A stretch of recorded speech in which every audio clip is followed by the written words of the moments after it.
lumapit ang mga alagad at itinanong si Jesus, "Bakit po ninyo dinadaan sa talinghaga ang inyong pagsasalita sa kanila?"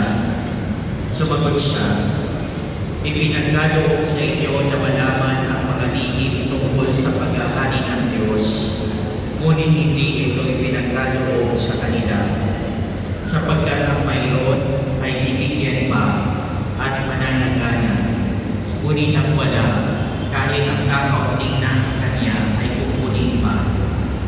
Nagsasalita ako sa kanila sa pamamagitan ng talinghaga, sapagkat tumitingin sila, ngunit hindi nakakakita, at nakikinig, ngunit hindi nakarinig, hindi nakakaunawa.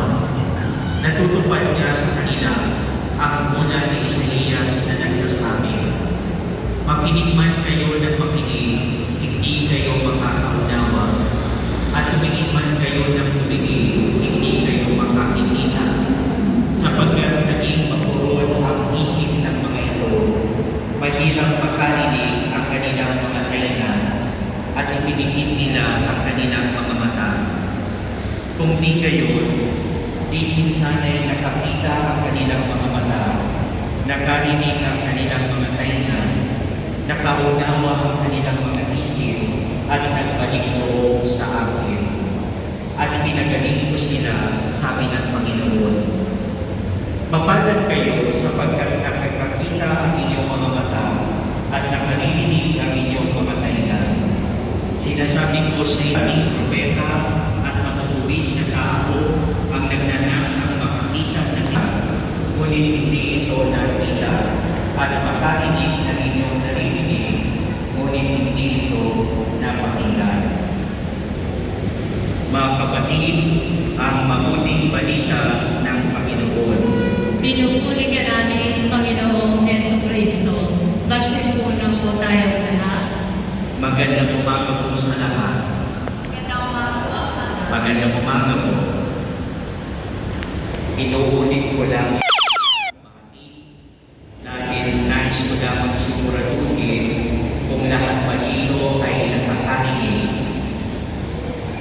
Yung mga hindi lumuhod, hindi po ako sigurado o naririnig ninyo yung aking mga sinabi, lalo-lalo na ang pagbasa ng mabuting balita kasama na ang pagbasa ng unang pagbasa na hango sa kwento ni Propeta Jeremias. Mga kapatid, sa realidad, di ba mahirap po makiusap pag alam mo yung tao ay hindi nakakakinig? Di ba? Mahirap makipag-usap pag halimbawa alam mo na yung tao ay hindi. Di ba? Dami po personal experience kasi hindi ko alam kung napapanood ako ng nanay ko. Yung nanay ko po kasi tinig kasi hindi talaga siya nakakarinig. So ginagawa